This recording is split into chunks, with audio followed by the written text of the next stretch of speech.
18 పడిమెట్ల పైకెక్కి గుడికేగు భక్తులకు ఎదురొచ్చే బంగారు స్వామి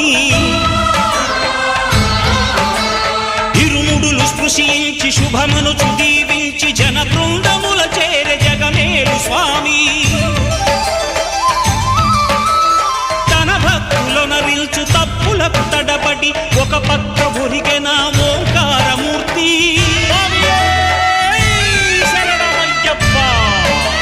స్వాములందరూ తనకు సాయము కాగా ధీమంతుడై లేచే ఆ కన్య స్వామి